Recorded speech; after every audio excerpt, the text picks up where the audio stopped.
Alright, let's start Unit 9 preparation for the EOCT. And Unit 9 is going to cover Standard 21, Standard 22, 23, 24, and then just 25B. And the title of Unit 9 is Post-War World War II, Domestic Changes. Unit 8 was about foreign policy, the Cold War. This is about domestic changes that happen in domestics at home here in the United States during the Cold War. What's going on here in the United States? And remember, we have to learn the standards, language of the standards-based classroom. So let's take a look at 21. Here's 21 here. The student will explain the impact of technological development and economic growth and its impact on the United States from 1945 to 1975. So let's go straight into Standard 21A. And let's look at that. There it is. Describe the baby boom and the impact as shown by Levittown and the Interstate Highway Act. So with that, our focus is going to be on three things: the baby boom, Levittowns, and Interstate Highway Act. So let's look at these elements. There they are. There, the theme: changing demographics. Demographics means goes along with baby boom. Demography is the type of people in the United States. The numbers are going to change. Levittown is technology. Interstate Highway Act, political and social interactions. Baby boom, let's start with that first. A lot of soldiers were returning from World War II, coming home. Here's a picture here of a husband and his wife reuniting. And to help these soldiers coming home, the United States government gave them some money in the Servicemen's Readjustment Act, and it's called the GI Bill. And GI stands for government issue. And they got this money to further their education or training, and for home loans is very important for the standards, and property and other benefits. And this money that they get, and the money that has been saved during World War II with rationing, and these women had been working, it's going to result in a social revolution within the United States, because these common people are going to be able to afford homes. And as a result of their return home, a number of babies are going to be born. The baby boom happens, and this GI Bill is going to contribute to this increase in births within the United States. We look right here from the 1940s, this increase or spike upwards into the 1960s there.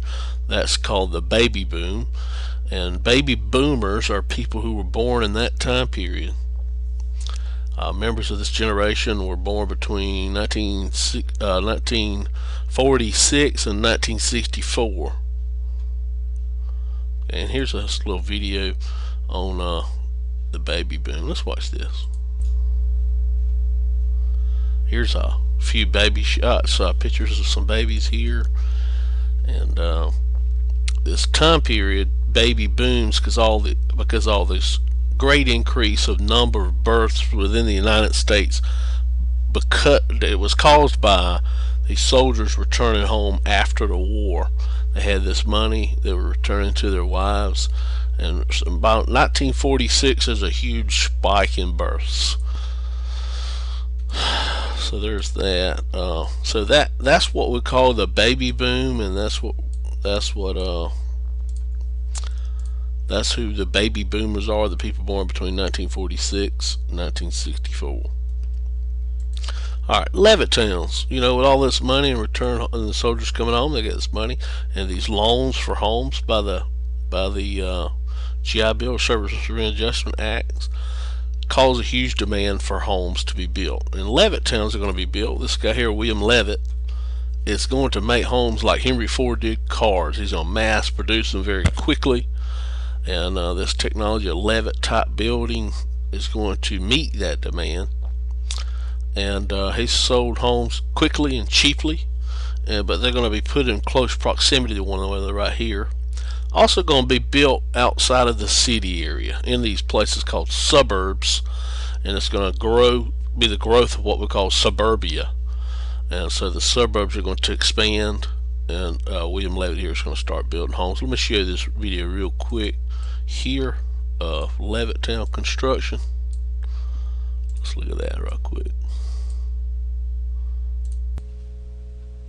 Here's a sign for Levittown. You know, Levittown, the first one was in New York, Levittown, New York, and then one was built in Levittown, Pennsylvania. And these are suburbs outside of the cities, and you're going to see in a minute what they look like. A lot of them are going to be lined up right here next to one. There's a house went up pretty quickly by William Levitt building those. And there were different types of homes, different plans or layouts. Here's the Levittowns, the way they were laid out. These are in the suburbs outside the cities, in New York and in Pennsylvania. And this is Levitt. This is caused by, you know, returning husbands from World War II, and they start building their homes in the 40s and 50s outside the cities. And William Levitt's sons met this demand for housing and this growth of population. And a lot of things are going to change. A lot of things are going to change in the United States as a result of this growth and population and this housing here. You see in the lines, you can go in these neighborhoods and get lost real easy because the houses look very similar to one another. Here's some of the layouts. This is the colonial layout, showing what you could look at these and order which one you wanted. Actually, there's a home there, but these were Levittowns. That's what they were. All right, and they, as I said again, those went up very quickly, very fast. Here's a video showing you how fast these Levittowns homes went up. At Levittown in New York, they completed 40 houses a day and filmed one going up.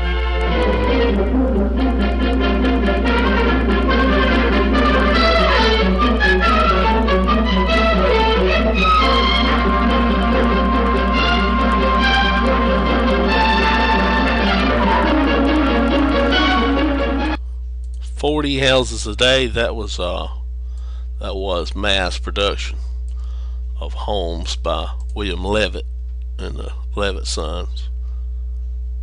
And that's that. Alright, and then let's go to the Interstate Highway Act.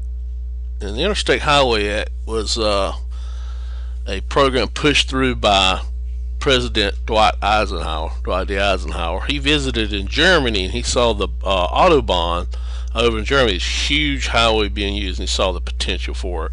And he supported the National Highway Act of 1956 in the United States to build these huge interstates we call the Eisenhower Interstate System. You know, if you go to the beach, you probably take I-10, or if you go to Atlanta, I-75, I-85 up there. You know, some of these interstates here. And here's a map where all these interstates were built across the United States with this interstate highway system here. The highway system provided for mobility for motorists and caused an expansion to the suburbs as well, their ability to travel. Now, one of the things Eisenhower had in his mind were they could be highways for national defense. You know, if we ever were attacked, because this is still during the Cold War when this Interstate Highway Act was built, 1956 was still during the Cold War. You know, if we were attacked by the Soviet Union, we could mobilize our troops a lot quicker on bigger highways or interstates and mobilize them quicker. In case we're invaded, you know, we could mobilize our military quickly and we could evacuate our people to safer places a lot faster. You know, also these wider interstates you can land aircraft on. So those were some of the thoughts by Dwight D. Eisenhower. And this transportation, these interstate highways are going to help people move from the suburbs or places outside of the city into the city to work. So that's going to help that. And one of the reasons why, you know, we needed the Interstate Highway Act, I'll show you a video here. It'll explain it for you. Let's look at this. We have become the nation on wheels, with more motorized mobility than ever dreamed of before. Though we have the greatest highway system in all the world, it can't carry the mounting traffic of our growing greatness.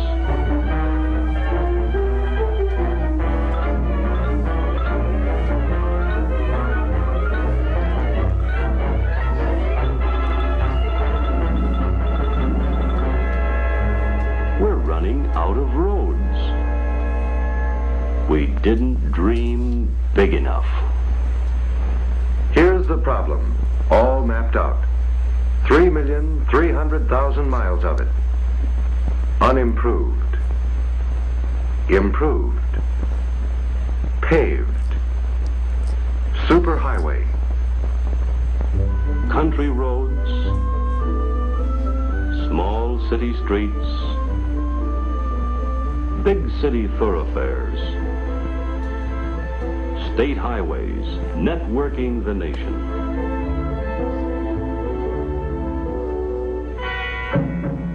And here's the crisis. 2/3 of the way is now obsolete, worn out, inadequate in width, inferior in condition, capacity, and safety.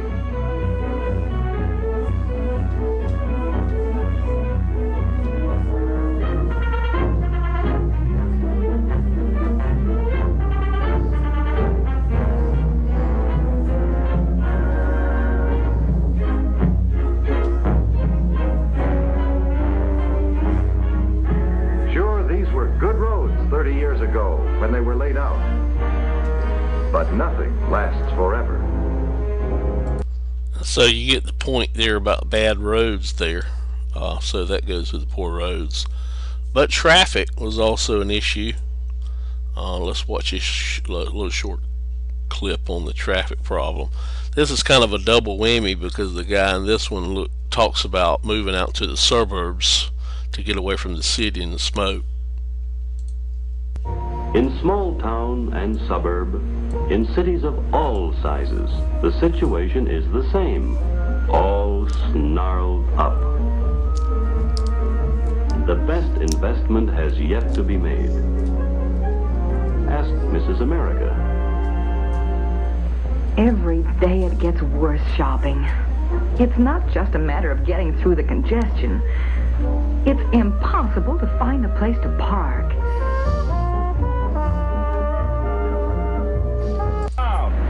Load and unload, buddy. That's what to do, like a bunch of sheep. With 54 million vehicles on our streets and roads today, 50% more than before the war, by 1975, they say we will be driving 85 million. 5 o'clock, USA.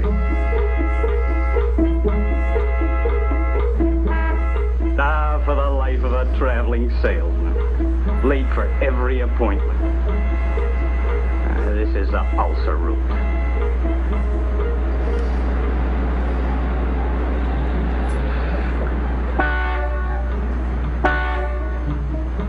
Will you stop honking, Mac? We ain't going nowhere. So that kind of gives you an idea of that was a different video actually. Bad traffic that was going on during the time. And I want to show you, here's a picture of the work that happened on the Interstate Highway. The two videos you just watched on poor roads and bad traffic were actually in 1954. This was built by 1956, or actually started building in 1956. The video is probably political propaganda for this to be done, but this is Eisenhower here. Let me show you a video of him talking about this construction that was going on. He's going to mention the baby boomers at the end, the population, the demographic change, and why this was needed. So listen up with this video right here.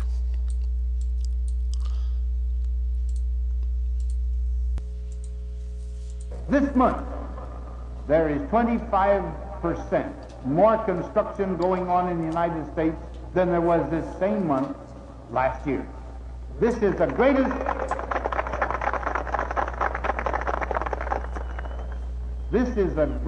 construction program in the entire history of the nation. There has been an expanded program. A regular program of road construction has been expanded and made bigger than ever before. We are pushing ahead with a great road program, a road program that will take this nation out of its antiquated shackles of secondary roads all over this country and give us places, give us the types of highways that we need for this great mass of what it is.